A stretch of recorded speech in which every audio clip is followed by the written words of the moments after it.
আসসালামু আলাইকুম রহমতুল্লাহি ওয়া বারাকাতুহু।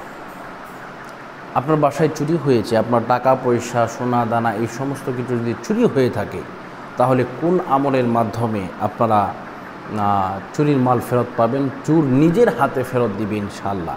আমি আপনাকে গ্যারান্টি দিয়ে বলতেছি, নিজের হাতে ফেরত দিবে। এটা একটি পরীক্ষিত একটি আমল, যে আমলটাকে বলা হয় জালালি খতম, আবার অনেকেই বলে থাকে খতমে ওনুস।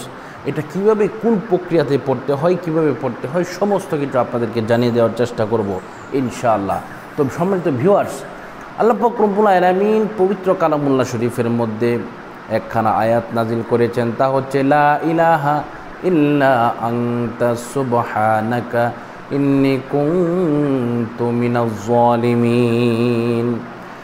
এই আয়াতে কারিমা উলামায়ে কেরামগণ মতামত দিয়েছেন, যদি কেউ ৪৫,০০০ বার পড়ে, আবার যদি কেউ এইভাবে ৭৫,০০০ বার পড়ে, আবার কেউ কেউ বলেছেন যদি কেউ সেই আয়াতে কারিমা অর্থাৎ লা ইলাহা ইল্লা আনতা সুবহানাকা ইন্নী কুনতু মিনাজ জালিমিন, এই আয়াতে কারিমা ১,২৫,০০০, মতান্তরে ১,৩০,০০০ বার যদি কেউ পড়তে দেরি হবে। কিন্তু যেই ব্যক্তি আপনার মাল, আপনার টাকা পয়সা সোনা দানা চুরি নিয়ে গেছে, ওই ব্যক্তি আপনার জিনিসপত্র দিতে বাধ্য হবে হবে হবে হবে হবে হবে ইনশাআল্লাহ।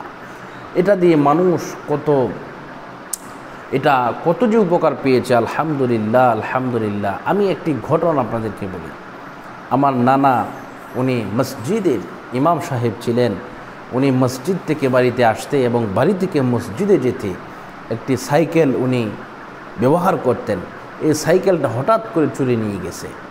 তো আমার নানা তার ছাত্রদেরকে দিয়ে এভাবে উনি জালালি খতম পড়ে দিলেন। জালালি খতম পড়ে দেওয়ার এখনও শেষ হয় নাই, কিন্তু পড়াইতেছেন। এই মুহূর্তে চোর সাইকেল নিয়ে আসছে, চোরের গলা দিয়ে নাক দিয়ে রক্ত বের হচ্ছে। আল্লাহু আকবার। আমার নানা মহৎ মানুষ ছিলেন, ক্ষমা করে দিয়েছিলেন। তো বিষয়টা হচ্ছে, আমরা যদি এটা পড়াই, অবশ্যই আমরা আমাদের মাল ফেরত পাবো। তো এখন আপনারা কিভাবে পড়াবেন? আপনাদের যদি ফ্যামিলিতে লোক বেশি থাকে, আপনারা পড়তে পারেন। আর এটা এক বৈঠকে, মানে এক বছর অবস্থায় পড়তে হয়। আর যদি লোক না থাকে, আমাদেরকে বললে আমরা আমাদের ছাত্রদের মাধ্যমে ইনশাআল্লাহ পড়ে দিতে সক্ষম হব। যদি আপনারা যোগাযোগ করতে চান, এই নাম্বারে ইমো এবং হোয়াটসঅ্যাপে যোগাযোগ করবেন।